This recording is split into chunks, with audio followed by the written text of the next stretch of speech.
I'm Jose Rios. I've been in the field for 50 years. First started working with a child with autism when I was 17 in high school. Autism wouldn't be even known for about almost another 30 years, so this was like a really early introduction to autism. I just found it so fascinating that I thought I would like to work with kids like this forever. So at that age, I already knew what I was going to do, but there was no manual, there was no information on what ABA was that I had access to or that almost anyone had access to. So a lot of it was just kind of learning from scratch. It's at this point no secret that I consider you one of my mentors. I could confidently say I wouldn't be where I'm at without your mentorship and the mentorship of others that came before you. Mentors will open doors, and it's our responsibility as mentees to walk through them. Yeah. And a lot of times mentors will open and mentees won't walk through it. I remember saying yes with zero gas in the tank, and I remember that. My experience, I felt like I fumbled through it, but we were able to put together something that was really good work, and because of that door that you opened and invited me into that opportunity, I could say that I have my name on a chapter of a textbook in our field that is one of the only few on that topic. When it comes to mentorship, I've heard you previously describe a mentorship relationship similar to an intimate relationship. Can you talk a little bit about that analogy? When you think about, I'm going to work with somebody as a mentee and I'm going to be a mentor, you have to have similar reinforcers. You have to have the same drive. You have to have the same ambition. And it's true in a relationship as well as in a mentor relationship that you have to have commonalities. You have to be reinforced by similar things. Not necessarily the exact same things, but by similar things. You have to have the same level of putting into that relationship that, it has to be reciprocal. But we know that in relationships, social relationships, dating relationships, sometimes it doesn't work. That'll happen on occasion. It's almost unavoidable. But when you have a good relationship, it's a supportive relationship where you kind of know you can count on each other when need be. You've heard me lecture about the importance of non-contingent reinforcement in life in general. When you first meet someone, social dating relationship, when you first meet somebody that you're attracted to, there's that magic, there's that happiness. That's non-contingent reinforcement. You are reinforcing each other because you exist. There's not a lot of contingency being placed on that relationship. You are happy because that person exists and vice versa in the beginning. And unfortunately, we let that magic go so that eventually, people are bickering, people are arguing, you're putting each other under extinction, you're punishing each other, you're letting all the bad stuff go in there, whereas it really just takes putting some effort into that non-contingent reinforcement. I always say, NCR is, just because. In talking about mentorship, who have been your mentors? People that have been influential in your life that, you feel have impacted your professional career? I grew up in ABA when mentors were almost non-existent. West of the Mississippi, the only program that had an ABA component was a psych department, a psych program at University of Pacific, but otherwise there were no strictly ABA programs this side of Mississippi, which is why I went to SIU, Southern Illinois University. So the opportunity to have mentors like one does now, the field of ABA has changed so drastically, so tremendously over the last 30, 40 years that it doesn't resemble anything like it once did, where we were just kind of a few of us here, hidden away. Two of my instructors were very, very important in my life, Dr. John Lutzker and my advisor, Tony Kuvel. They taught me ABA. They taught me in a very difficult, very strict, very stringent program. They taught me ABA. My advisor, Anthony Kuvel, somebody who's dear to my heart, used to have, I believe it was 2 midterms and a final in his course on ethics. You were allowed at that time up to 8 hours per test. That's how difficult it was. So in terms of mentors, I would say they would be 2.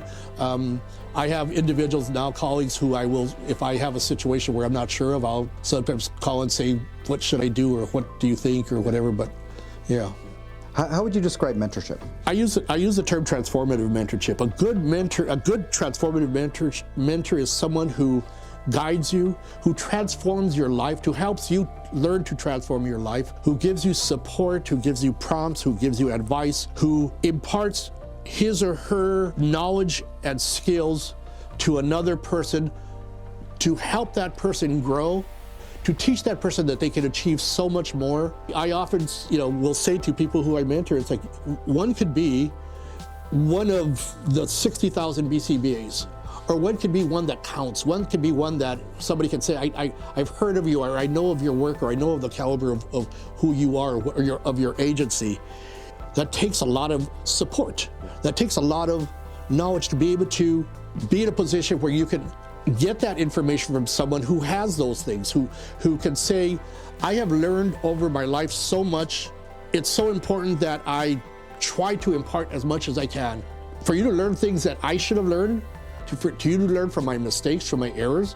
So when someone says they're a mentor, but they've only been in the field for a year or 2 years, to me, I'm incredulous.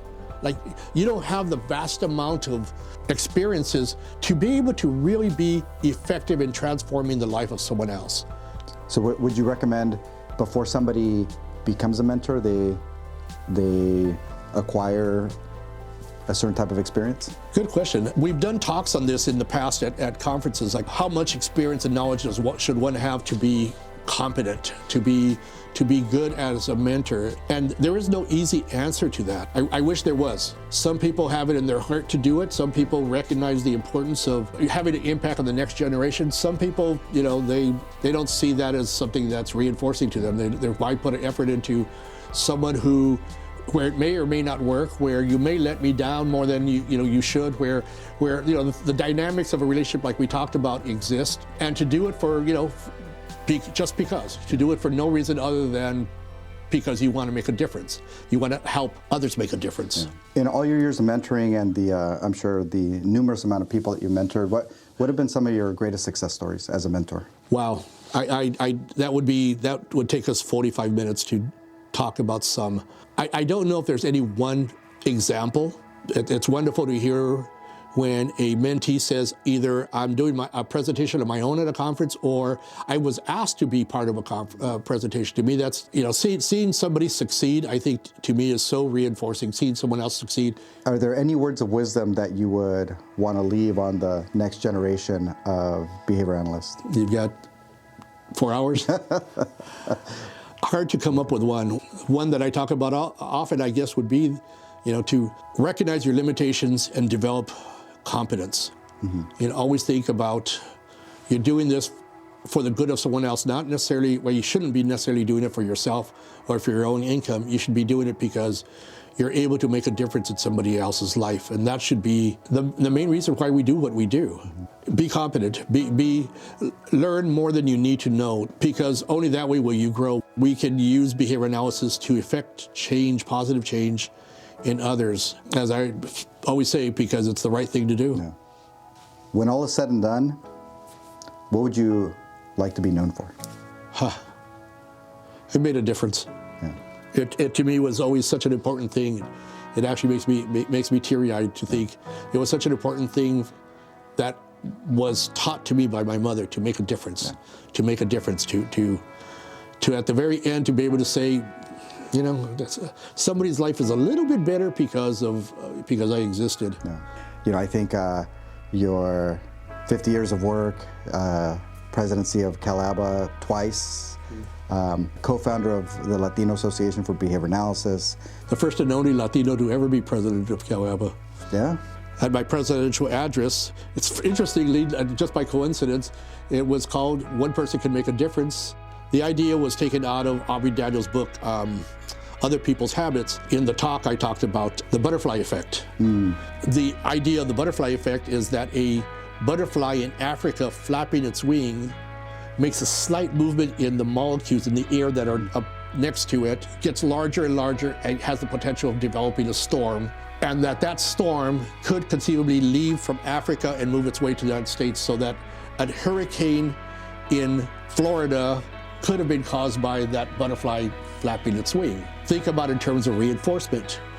One person today reinforcing somebody else could set off a chain of people reinforcing each other, that it could create a storm, that one person can have an impact that has an impact, that has an impact, that has an impact, and on and on.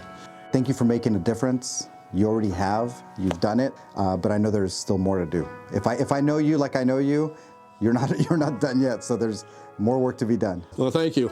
Thanks, Jose. Yeah. Appreciate it.